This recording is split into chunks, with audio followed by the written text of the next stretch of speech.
For myself and my audience, can you kind of let them know like who you are and just a little bit about your project? Okay, sure. My name is Will Suarez, and I'm, actually doing the programming for Tales from Centropolis.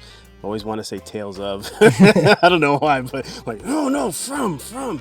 But yeah, so Tales from Centropolis, and it's gonna be a RPG game that's with pixel art, so retro style pixel art, and it just takes a lot of influence from like noir movies and comic books and all the things that we were kind of interested at growing up. So I love like 16-bit RPGs, so he's like, hey, come on, you got to make an RPG if you're gonna do it, right? So I love the exact same thing. I don't know, something about Super Mario World, Donkey Kong Country, all those really yeah, great Super great. Nintendo games I loved. And some of your inspirations, I noticed Talked Final about earlier. Fantasy, Right.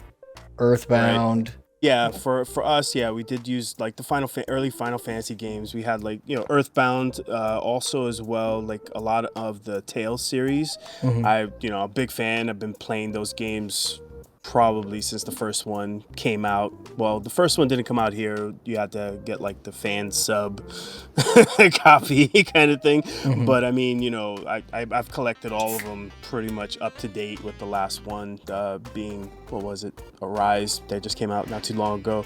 So those are heavy influences, also, as well as the Yakuza games. Hmm. I didn't play them when they originally first came out, and then when they started doing the remakes of them, I was like, all right, I'll give it a try. And I tried it, and I was like, this is really good. I like the way that they put the story and everything. Felt like you were watching like a Japanese soap opera, except yeah. you were just kicking everybody's butt at the same time. So I was like, this is awesome. So kind of just did that. What was your first game that just made you just fall in love with gaming in general? I've been playing games for so long, I can't remember the game that made me go, this is it. This is it. this is what I want to do. Because actually, the first thing that I really wanted to do was become an animator. Hmm. Ironically, I wanted to be doing animation, and the movie that did that for me was actually Akira. From Oh, okay, yeah. the original Akira. I Hmm. watched it and I was like, this is so awesome. I love it. And I watched it hundreds of times.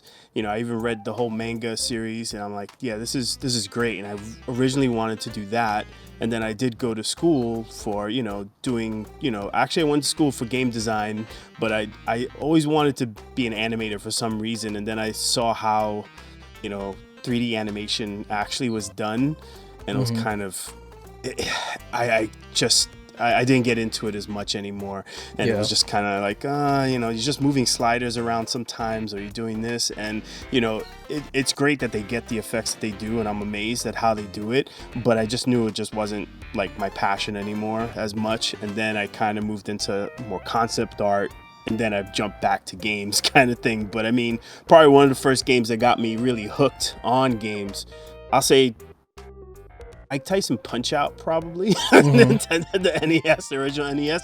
I don't know how many times I played that game, and just constant, just go again. I'm gonna keep on getting till I finally beat it. Hmm. And it took a long time to beat that game, because Mike Tyson was very just a little too difficult. Yeah. Throw some one-shot knockouts for the first minute and 30 seconds, but yeah. I know free time is kind of a really rare thing, but what kind of games do you play when you have your free time? Oh, I play a lot of different games. It depends. I have I'm not sure if you know of like Humble Bundle. Yep, So absolutely. yeah, oh my god. So I subscribe to Humble Bundle, and Hmm. because every month they give you like 10 games, my game log is just gigantic, so I try as many of them as I can. Hmm. But I mean, in my Steam account, I probably have close to 800 games. There's no way. Nice. You buy them because you see them on sale and then you never play them. Yeah, I know. It's like, I know I'm probably never gonna be able to play all of them, but I mean, games that I typically will play or gravitate towards are, I definitely play a lot of RPGs because I just like games with story. So if you give me a game with a story, I'm interested. If you give me a game that it doesn't have, that's way too grindy though, then I get a little frustrated, only because I have a little bit of a compulsive personality, and then I want to I gotta get everything, and then all of a sudden I just oh yeah, how much time did I spend? I spent 20 hours and I haven't done anything yet in the game because I won't progress the story until I get everything or find every little thing in the area first. And it's so yeah, RPGs are great. I like action. I do not play a lot of first person shooters or anything like that. Tend to kind of veer away from them. And then mostly, that's a different story. I was gonna get into why, but that probably wouldn't be that interesting. But anyway, but it's if you give me Assassin's Creed games, I played those guys. I like those because they have good story and a lot of open world exploration type of stuff in there. And then I do tend to play a lot of games with my kids, games that I never would play, the Lego games and things like that. That I'm it's okay, they're good, but to me it's whatever. But my kids are I love it. Let's play with me, and it's all right, let's play. Let's beat this game together. But yeah, I gravitate to the RPGs, the action games, and adventure games, and some point and click when when the game looks interesting enough. So find it funny that your inspiration is early Final Fantasies, and then you also say the grinding, or you're gonna miss something, because some of the earlier Final Fantasies were bad about if you went past a certain point, you could never get a certain battle or an item at some point. Well, I think I was younger then, and I didn't have the grind, the grind in me that I'm I gotta get everything. Yeah. Back then it was just I'm just gonna play the story, because when I played the first Final Fantasy, I was just I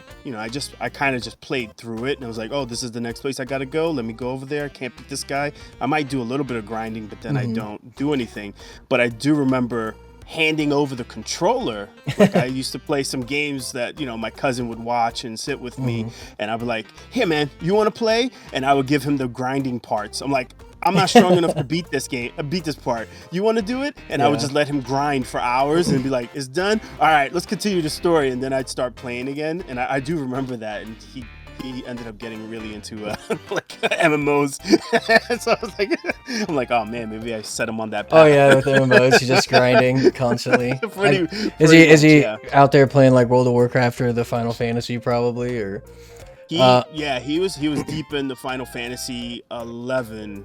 I mean, that his time on the game was tallied up in years. Yeah. And when I saw that, I was are you serious? I'm what? It says years. He's yeah, that's how long I've been playing this. I'm holy crap. I've never ever gotten a game that said that I've been playing for years. maximum, you know, I think I played an MMO for a while, and it was, I only got up to 600 hours, and now I tapped out. And that was it. But I'm how did you do years? I have no idea. What are your thoughts on games like Final Fantasy progressing from their turn-based RPG styles to more of the real-time combat? Yeah, I think that it's probably for them. I like that they're trying new things, but I know that a lot of people are just such purists that they're if it's not this, then it's not right. And it's kind of oh, come on. It's you got to, they have a series that's been going forever. And if you sat down and you tried to get new players into it that have never played, a lot of people now, I don't think they'd have the patience for it. Yeah, those turn-based RPGs. That. I had a friend that he really liked the turn-based. Why? Because it allowed him to smoke while he played. Yeah, right. he was any game where I could just smoke at the same time, I don't have to. Oh man, it's the perfect game. And I'm he's just in there. Fine. He's just in there combat. He's one button pressed, one button. Exactly. So he didn't have to be engaged. And it's all right. That's a certain mental type. But right now, it's everybody with growing up, we didn't have cell phones or anything like that. Yeah. So now it's hard to keep people's attention and to keep them engaged. sometimes just pressing one button and just reading text isn't, it's not enough. So, I mean, I think it's a smart idea. I do like the way that they changed it. I think that the stories kind of like took a little bit of a downturn in some ways, where it's like, why are they making this overcomplicated for like, I think, what was it, 13? Yeah, 13. Like, I didn't understand what the hell was happening throughout most of the game, because I'm like, what are they talking about, and why do all the names start the else, the C, and this, and it's like they all sound the same. Like, how am I supposed to know what are you talking about? It's like you got to read all the documentation after, and I was like, I don't have time for that. I just want to play the damn game. But it's so that's kind of like where it's like, it's starting to take a downturn, but I still played them, and I still beat them all. So I can't say it's like, I hated it. It's like, no, it kept my interest enough that I actually still completed the game. So it's like, all right, I guess mission accomplished for them. Well, the confusing thing that you said, it really reminds me of like Kingdom Hearts. I don't know if you've ever played that, but Kingdom Hearts is pretty confusing story-wise. Yeah, it's just convoluted. There's too many characters. There's too many things happening that you're just like, what? And then you play 1, and then you go to 2, and then you're like, you're gonna go back to the same worlds that you went in the first game. Like, why? Give me different, like, new content, guys. Yeah. It was like, that one I didn't, I never got a chance to play 3. I think 3 was the one on the PS4. So I did want to play it, but I don't have a PS4. So, but I couldn't tell you what the hell the story is. I can tell you the games are fun.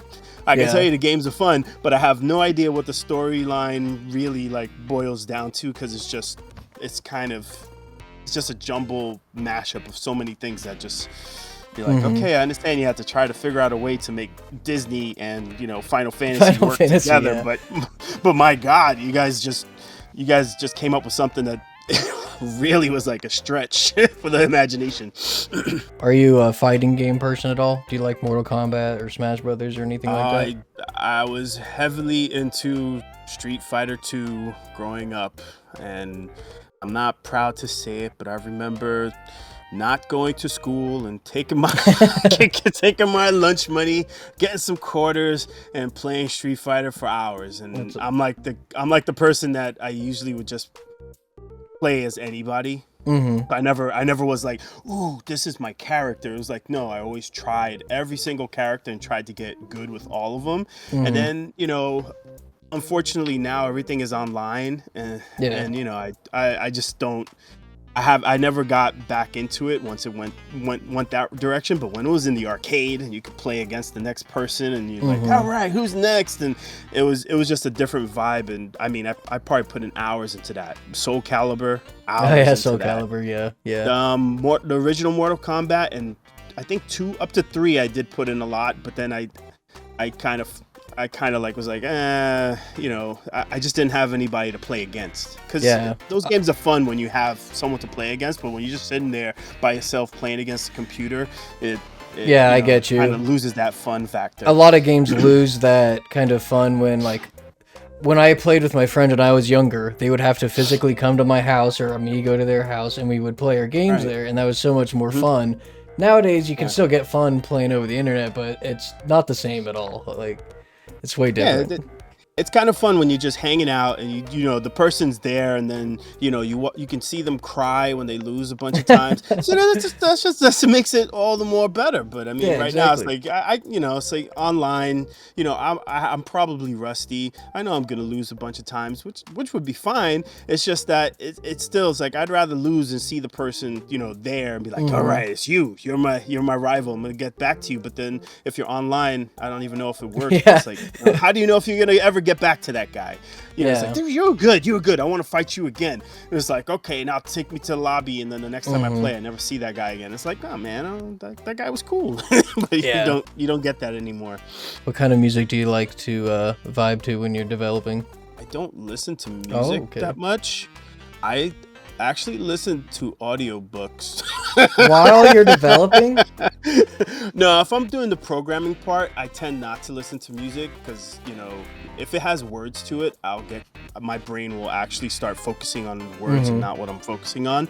So if it's just music, I might put something on that's just kind of Like instrumental. you know, yeah, instrumental. You know, I'll listen to video game music. I'll listen to stuff that just kind of just is there but isn't really distracting.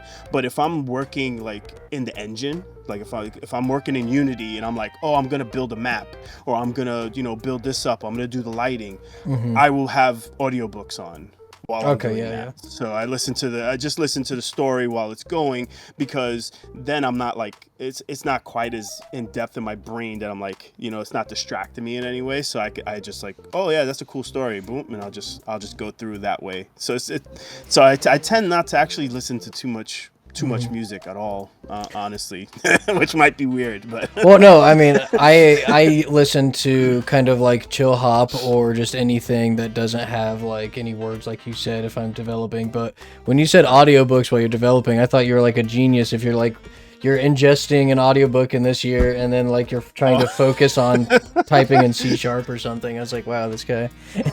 No. Well, I mean, to a certain degree, like, you know, I remember being a kid and doing homework while the TV was on. Yeah. So you can kind of, you know, separate the two.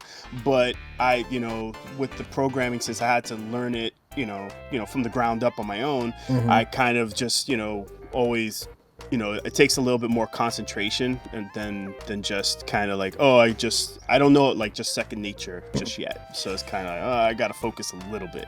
Yeah. Once I get there, though, maybe I'll have the audiobook playing while I'm writing a quick program. But yeah, I'm not there yet. It depends if the code is like, it depends if like the code that you're writing is like something you can do without thinking. You're like, oh, okay, I need to get something moving with, you know, directional keys. You just type that in real quick or something. But yeah, exactly. It depends on the amount of focus. Yeah.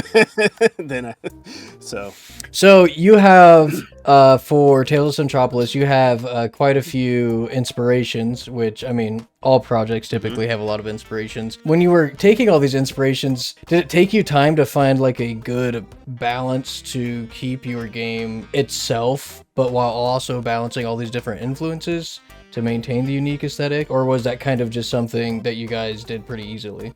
We didn't have too much trouble like integrating everything.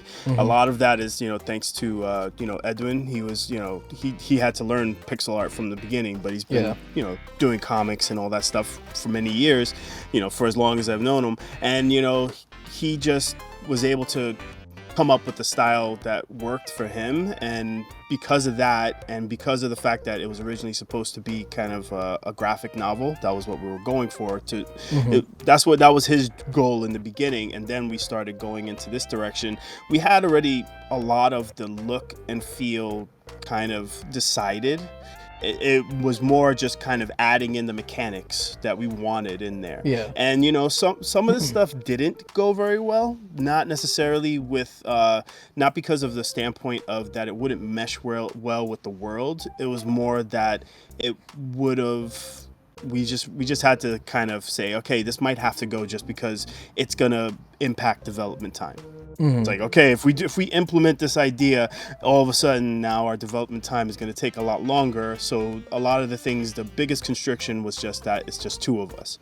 So it's like, what can two people do it well, as opposed to a team of 100. If we had 100 people, there's so many things we would have liked to. You gotta weigh those things out, right? Yeah. Like your time versus like what value is that gonna implement into your game. So right. Also, just even the scope of the game, you know. Yeah. Now, one thing I was interested in, kind of one of the, let me see, what was the character's name? Was Sullivan, I believe. Oh, Sullivan. Yeah. I'm interested. The reason I'm bringing up Sullivan right off the bat is because Okay. he mentions shutting down detective agency permanently in Red Hook.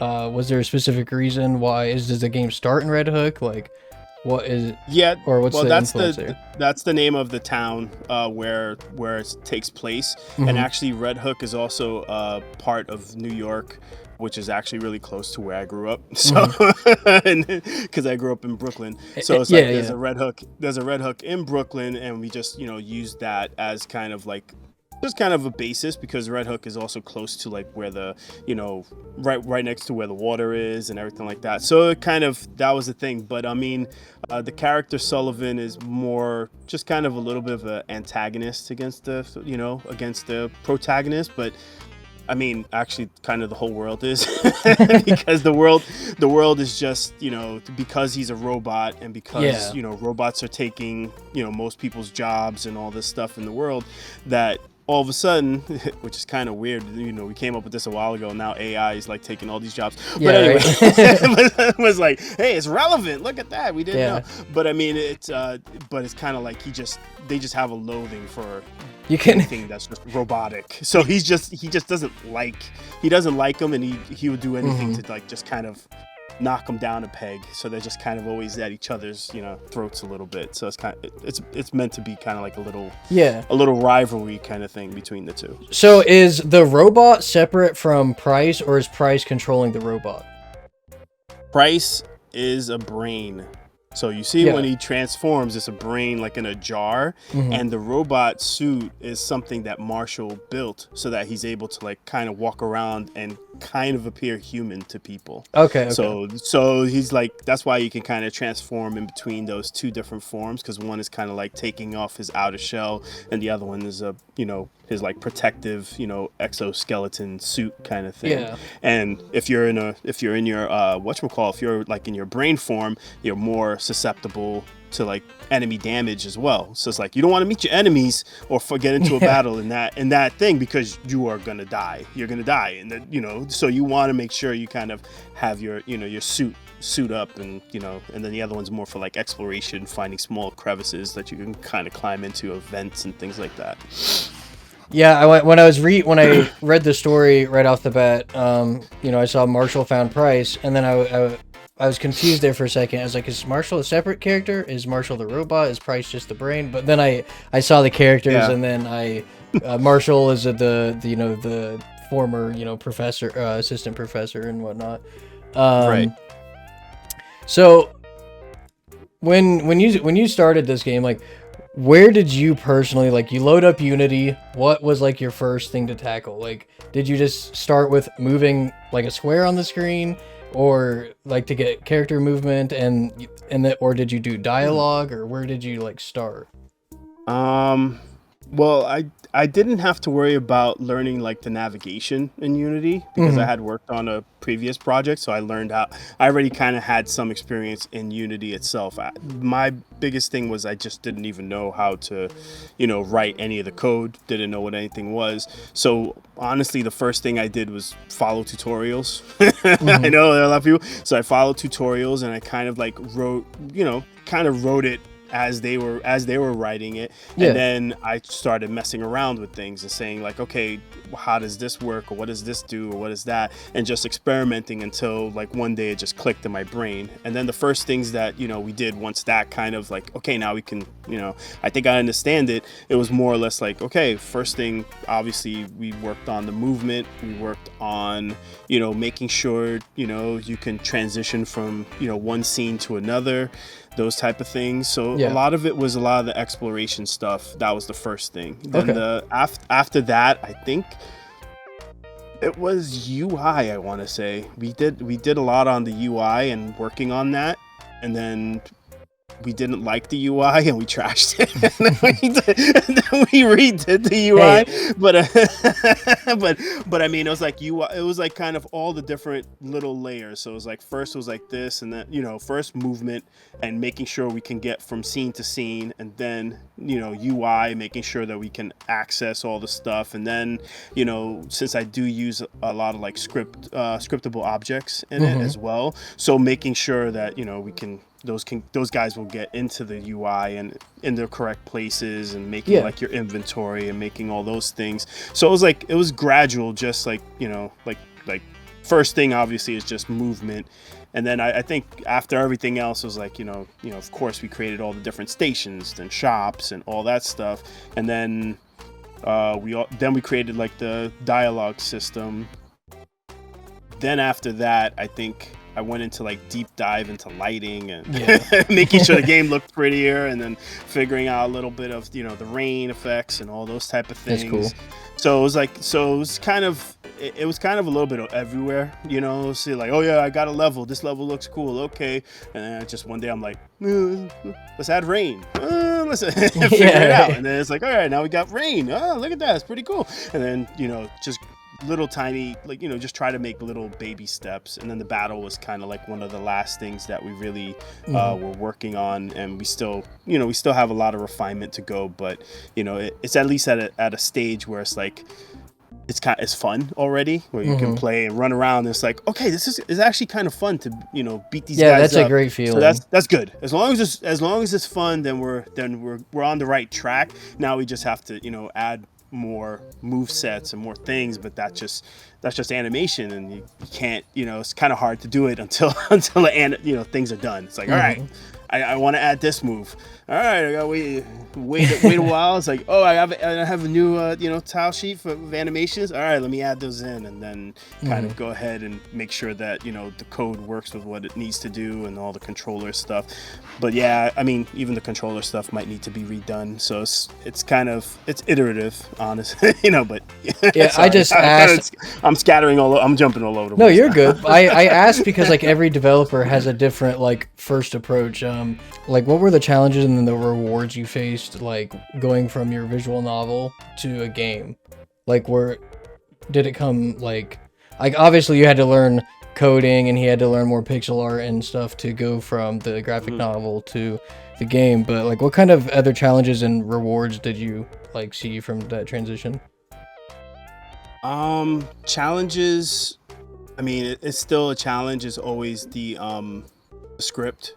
Definitely, because it changes things when you go from, oh, the person's just going to passively read this to, okay, now we have an environment and now we have a lot of people that can interact with. Yeah. And, we've written like things like movie scripts before or anything like that. And it's kind of always a challenge trying to figure out a way that we can use like a script format but in a game, because we're kind of like, oh, this is what we want, but there's so many things that can possibly happen, so many things you can interact with, so many people that you can talk to, that pretty much knowing or writing down all those things, it's just it's been a little bit, it's like you're like, I don't know what this guy's gonna say. Like, what's this guy saying? I don't know. Let's just make it up. Yeah. So that's where it's like we have the main story, but there's so many different factors of things that, oh, this guy's gonna say this, but then after I finish this mission, that guy is probably gonna say something different. I don't want it to be like a old school NES game where you always talk to the same guy and he's always just welcoming you to the town. Welcome to the village. Welcome to the village. My man, I've been here like 20 times. You know me already. Like, oh, welcome to the town. It's like, come on. So it's like, we want to try to make it feel as real as possible. And I think that has always been more of a challenge than anything else, trying to make sure that, we have that flexibility, and then, having a way to record it so we know what each one is saying, because at some point, if it gets localized, we need to, it's going to be really hard for anyone to try to localize it if we don't have a comprehensive, like, this is what they're saying, this is what they're saying now, this is what everyone's saying now. All right, now you can just translate it and we put it in I can there. see that being pretty challenging. So that makes sense, right? So like you have your original script and it's in graphic novel form, so you don't have to worry about what like character A or B is gonna say after you talk to them once, because your character doesn't do that in the graphic novel. But when you turn it into a game, you now have a protagonist that can do anything. He can go talk to one person, complete a quest, go talk to the other guy, go back to the other guy. So yeah, that is actually really interesting how it really I guess complicates it a little bit more. Just like so many more options that come available. Yeah, I mean, even just like a movie, you see a movie and everything is pretty much going to happen exactly how it is in the script. But once it's a game, the player has a lot more freedom. They can go a lot of different places, unless we try to lock them out of certain things. But, they have access to a lot more and a lot more people than if they were just in if you're in a movie, they go to the next place. They're there, or they go to, or if you're in a comic, it instantly just takes you to that next thing. But now we're showing the boring part, the walking. That's the stuff they try to eliminate in movies. It's like, ooh, he found this. It's like, do we want to show the detective going to the next location? No, that's boring. That's wasting time. They just take you to the next location. But we have to fill that boring part. And that's where it gets complicated. It's like, there's a lot of things that can possibly happen. So making that interesting and fun Yeah. is, you know. Well, I think you guys is have different. really interesting. I mean, we'll go into this more in depth later, but like I think you guys have like a really in depth and very interesting looking world. And I know in the other interview you did with Phil, you talked about having cramped space, and I love that because it feels so much more immersive and real. Just going through like all your like narrow, you know, your pathways, going through the roads, like it's all cramped. You got people. It feels like lived in, you know, like with your people on the streets and everything. And I love like all of your signs and that really reflect. Just the whole atmosphere is done pretty well so far, I think. I know you talked about how you grew up in Brooklyn, right? Yes. I did. Are there any like specific places that like you threw in your world from maybe you growing up, or like if there was like I don't know if there was like a specific person that was memorable, because I find that it can be beneficial to sometimes take a person from your real world and maybe kind of crank the notch on their personality to like times 100 and like throw them in a game, and that can be a useful character sometimes. So I don't know if you had any people or locations from your growing up there. No, we didn't really like look to the exact, you know, place, because you know, we're also trying to make sure it's kind of time specific, like so it's 1920s, so we're trying to like, you know, stick with that kind of idea. But I mean, we didn't really go into trying to use a lot of people just yet, because that's something that we do plan on doing, but it's a little bit later on down the line. Like, so it's like, but right now, like in this specific area, you know, there aren't any Easter eggs. It's like, that's the building where I grew up. It's like, no, it's not. We don't have any. We don't have anything like that where it kind of like resembles. Okay, I didn't experience just yet. So I was just curious because I know some people will throw in like just the most random person they remember from their childhood, like whether it be like the personality of a bus driver that they remember or something like that. Well, we like I said, we're planning on there's gonna be a wider cast that we haven't even like introduced yet. So I mean, we do have a lot of people that are in our lives currently that are in the, you know, that we probably met in the past, or even family members, because we have a pretty large family. So it's like there's a lot of inspiration that we can pluck from and say, hey, let's grab that guy. I think the only one that actually, now that I think about it, the only one that is there, if you look, there's a candy shop inside one of the older tweets and everything like that. So there's a place called Cece's Candy Shop. Okay. And Cece is my daughter's name. Oh, okay. So there you go. So it's like, so we are taking like little bits and pieces, and then like the logo, like, you know, the little blue, you know, like slime guy with the cream head, that's actually like characters that Edwin's daughter had created. Oh, so cool. It's like we are taking little inspirations from them, but not in the character sense yet. But I'm pretty sure there's gonna be more, you know, there's gonna be shops named after people that we know, or characters that are just kind of like, you know, we're gonna steal from real life at some point. Get a fresh idea. It's like, your turn. Come on. Now, I have a really a question that I'm like really interested to know, because as I build projects myself, it can become challenging to have a good feeling level design, I guess you could call it, world design, because I wouldn't call your area a level. It doesn't feel like a level, but like, I guess the way you have your scene built with this building goes here, this building goes here, this goes here, this goes here, like how, I'm sure Edwin's art background helps with this, but how do you like really approach making it feel like just walking down a specific road feel good, like this building here makes sense, this building here makes sense, this, you know, manhole here makes sense, you know, stuff like that. Those type of things, you know, it's actually, I don't know how to really explain it in a way that would be like, oh yeah, because honestly, sometimes it's driven by necessity. We know it's like, oh, this is like, sometimes you might look at an area and you might see something and you're like, you know what, this area is just too dark. You know, it's like, it's too dark, you know, there's nothing, you know, interesting to look at, and we try to make, you know, any screenshot something that you can like to say, oh, that looks pretty. So it's like, okay, let's put a lamppost in there, you know, or let's put a light. Let's put a you know, a shop that's open and shining, you know, light on the floor. Let's make sure there's some lights in the windows. So it's kind of a lot of testing and trial and error. I mean, of course, in the beginning, what we do come down to is like, you know, we try to plot the path. So first thing always is like, where is the player walking? How is he going to, you know, where is he going? And, you know, like, I know my start point, I know my end point, I know that there might be another map over here that I need to connect to. So I know kind of like it's going to have some sort of T shape, but then it's like, if I know that if I'm walking up and all I see is the, you know, the player walking up for too long, it's going to look boring. Yeah. So so at a certain point, you know, we were creating maps that were way too big and they started to look boring because it's like, oh, the guy's just walking straight across. So we just try to make sure that there's as many kind of like little turns. You'll notice it when you look at it. It's like, there's a lot of turns. Does there need to be a turn there? No. If there was a city planner, they would be fired. You know?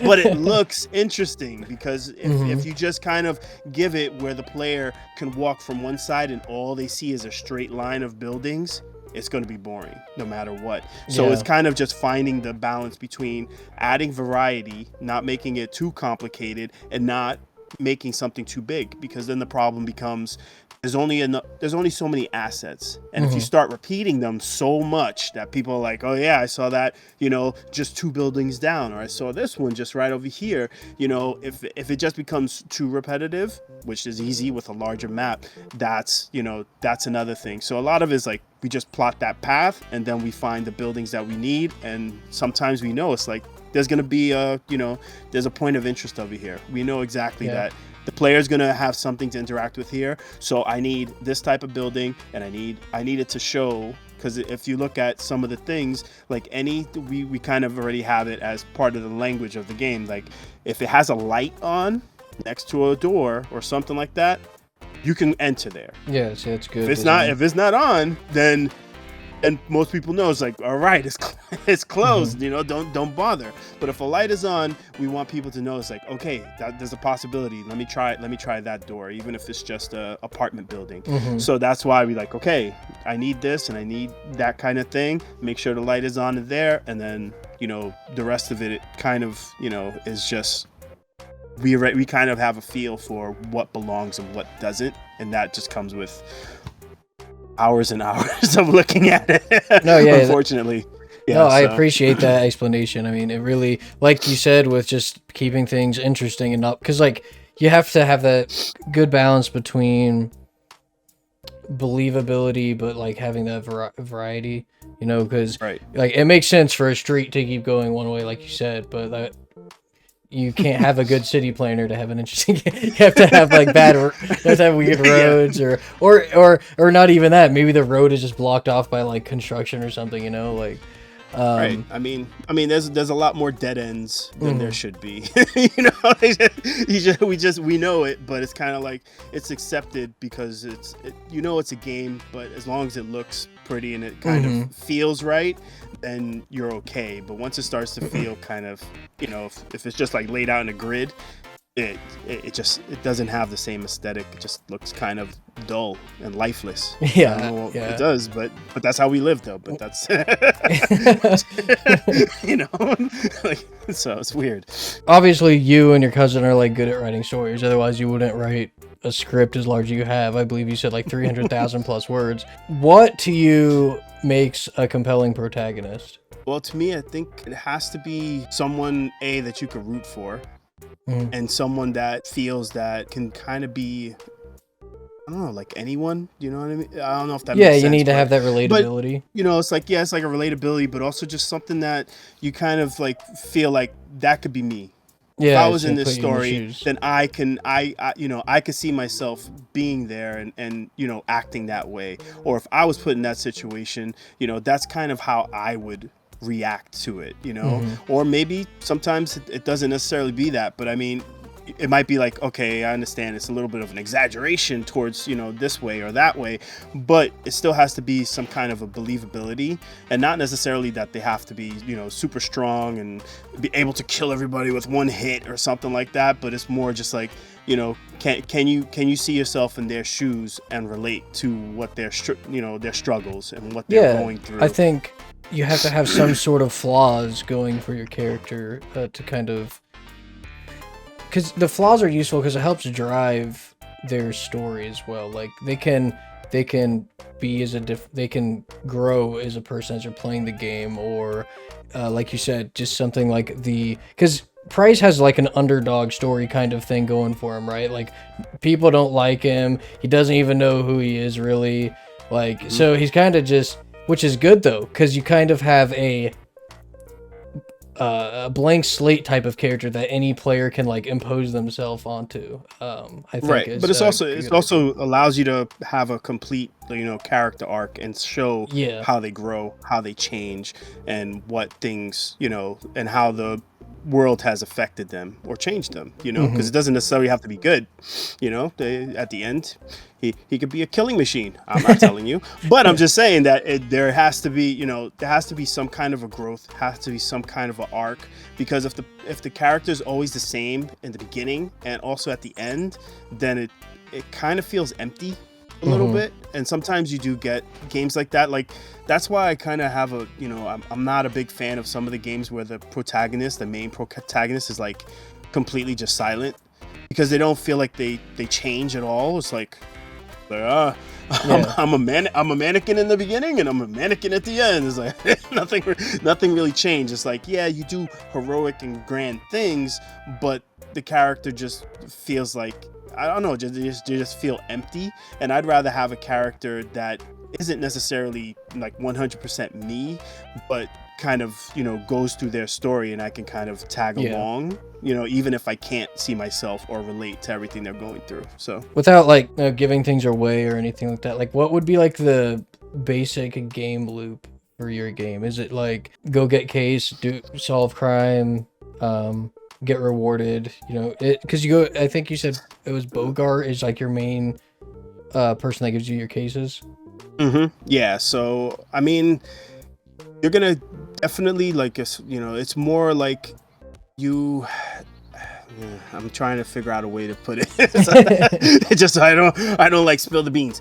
But yes, I mean, definitely it's gonna be a loop of you're gonna get like hired for something, hired to solve some kind of case. Then you're gonna have to go out and find clues, and some of these clues might not lead to the correct direction, but you're gonna have to you're gonna have to either find clues, analyze crime scenes, and then once you kind of piece that together, then you're gonna like follow the lead to go to the next location, which takes you to the next, in order to kind of solve the ultimate case. But when it comes to like the overall story, it's really about your journey, because when you're starting out, you're not in Centropolis, so a lot of it is getting there and dealing with that overall big story arc of who you are and all those things that we're gonna set up in the beginning of the game. That is kind of like that's gonna take you to there. So while you're still doing this journey, there's always gonna be things for you to try to do like along the way, or things that because there's also the issue where you could have like 20,000 side quests and you have to kind of figure it out. So we're trying to streamline that. Even side quests or things that might be a little bit seem like they're off the track are also still leading you to that direction of ultimately figuring out everything. It's a tricky balance between because we don't want you to figure out things out too soon, but we also don't want we don't want it to be boring and just like nothing to do here, like I'm done. So but it's kind of like we want to move it, your journey, kind of like almost like a hero's journey, where you kind of go through your journey and then come back a better person, hopefully, at the end. I can't tell you that though, so we'll see. That's I guess a quick question is, do you have multiple choice when you're like talking to people? Can you say like good, neutral evil choices, or is it not that black and white? As of right now, that's something that we're still developing. So we do want to have a little bit more of like kind of things that you can like like ways that you can interrogate people more than like a good, medium, and bad choice. It might be more like, things that you could interrogate people on. Like maybe this guy may not know about this case or this thing that's going on, but if you ask him about this one, he has some information.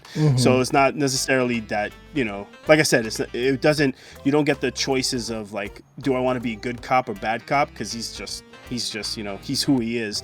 But it's more like, all right, try to find the person who's going to give you the information, but you have to hunt them down, and you just don't know who it is. So you gotta like talk to everybody that you can, kind of thing. Okay. So the real-time combat looks nice, and I wanted to ask, because you are a fan of those older RPGs, what was kind of the, versus the turn-based versus the real-time? Did you not want to do the turn-based because it was that like not as engaging sort of combat? Yeah, honestly, it was just more like we could have gone the turn-based, but we also felt that if you go turn-based, you have to have a party. Oh yeah, it has to be like a large, you can't, I've never seen, well, there's probably a couple, but they're really old games and they're not very like memorable, but it's like, it's very rare to have a thing where it's just like, I'm the sole guy, that's me, and I'm gonna, go ahead, and now it's gonna be turn-based with just one character. Usually you have to have a whole cast of characters that are around that guy to kind of balance out his weaknesses and things like that. And since we weren't gonna really have, we're gonna have a wide, like we're gonna have a lot of characters that could assist you, but not necessarily, they're not gonna necessarily like, stay with you for the whole time and walk with you all the time. So it's kind of like we went a little bit more of a like, more active battle, so closer to a beat 'em up, so a final fight or River City Ransom. And then when you look at those games, it's kind of like basically the older Tales games kind of pretty much like fits right into that same kind of feel. Those games are a little bit slower and they do have a whole party with them, but even if you're just by yourself, then you still feel like, oh, I could just go through and whip everybody's butt and then move on from there. So it was more of a choice just to kind of keep people engaged, yes, but also we just didn't really it's only two of us, so I just don't know if we were gonna have the time to put in all these extra characters, then balance all of those characters. Then if you have those characters, they have to have equipment. You got to balance all of that. So and then they have to have dialogue too, right? So then they have to have dialogue because they're with you, and it's like it's hard enough to probably flesh out 1 to 2 really characters really well, but to make there's always going to be that one character or 2 characters that you're like, whatever, take them or leave them, or they're not really that great, I don't really care about them no matter what game you play,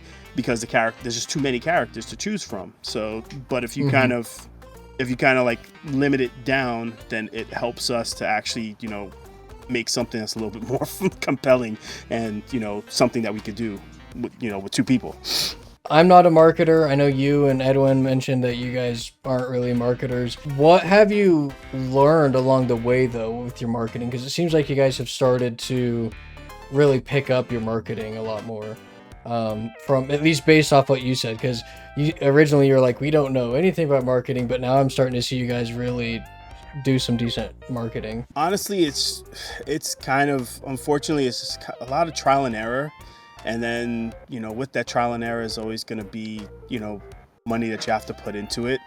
But when you want something to be successful and you want people to know about it, marketing is going to be it's important. It's probably one of the most important parts of the whole equation. It's not the most fun part because it's more fun to make the game and more fun to, I made something beautiful and get that, positive feedback. But then marketing, it sometimes feels like, you put a lot out there, you put a lot of effort into it, and then you see like just trickles coming in, or like only a few people liking it, and you're like, all right, then it becomes like a puzzle that you have to solve. Like, how do we turn that around and get it to get more people to reach, or to actually, for more people to see us, or more people to follow us, or more people to like us. And it's always it's a constant process that you have to kind of just really work at. And once you kind of let it fall by the wayside, unfortunately people's memories are short and they will forget about you at some point. So it's something that it's a part of the equation. So for anybody who's trying to make a game or anything, it's like marketing is going to be important, very important. Like I think I had said, like I had worked on a game previous to this. We did zero marketing and we saw zero people know about our product in the end. And that's it. It could have been, not that it was going to be the biggest success, but I mean, we didn't see anybody even know that the game existed.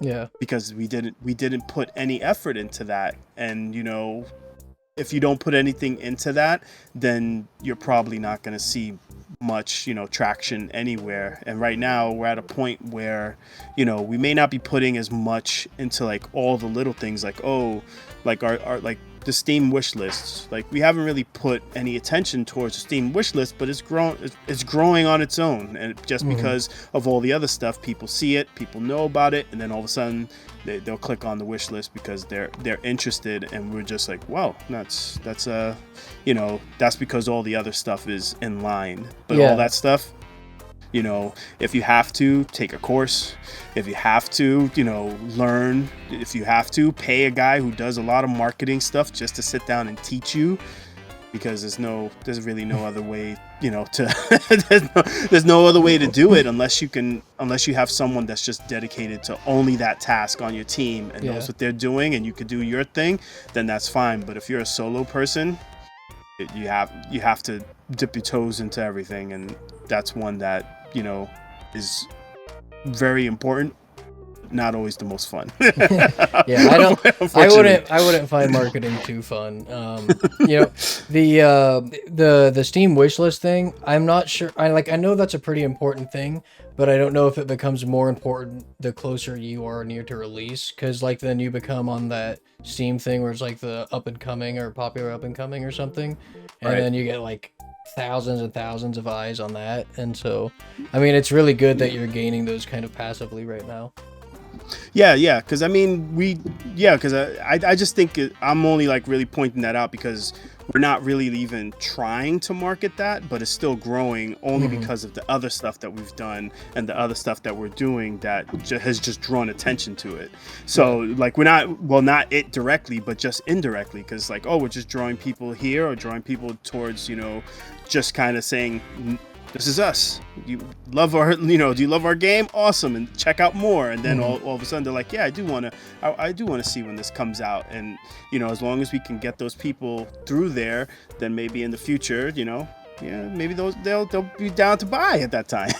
Just but if they're not even doing that, then it's going to be hard to pull them in late. You got to pull them in early as possible. I guess my last question for you, I like to ask this to everyone that comes on and privileges me with your time. What kind of advice or philosophy would you say to somebody that wants to get started in games, or maybe someone that's already in the middle of a project and they're struggling? Keep at it. Really, honestly, the thing is, if you want it badly enough, you're gonna have to make sacrifices no matter what. But that's true of anything.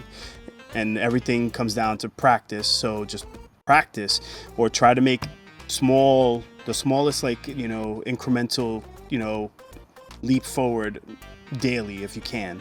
It doesn't have to be much in order to see a big return later on down the line. So if you could just get a little bit better every day and just, dedicate, whatever time you have. If you only have 2 hours a day, then put those 2 hours a day towards what you want, because no matter what you do, you're gonna get older, so it's like, hey, in 10 years I'm either gonna be the guy who learned all these skills and put some effort in and maybe possibly finish the game, or you could still be the same guy that you are right now saying, oh man, I wish I would have started, but I don't know how, or I don't know this. It's just start. Even if you start in the wrong spot, you backtrack, and then you refine it, and then you just keep on going, because there is no correct path. My path won't be the same as yours, and your path could be even faster than mine. And you know what? I wish I would have taken your path. I don't know.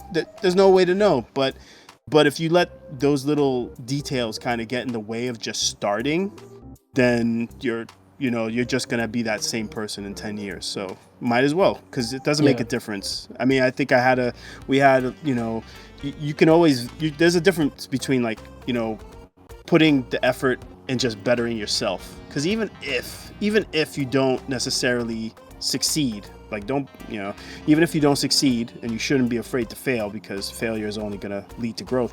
But that time that you're putting in and learning those skills are going to probably be useful for a number of things that you don't even realize. Mm-hmm. So maybe you say, hey, I'm going to sit down and I'm going to learn how to program, or I'm going to sit down and I'm going to make a game, and it doesn't necessarily work out, but who knows what you could have learned in that time, and all of a sudden you come up with an app that might not be making a game, but could be something completely different, but all of a sudden you have your own company.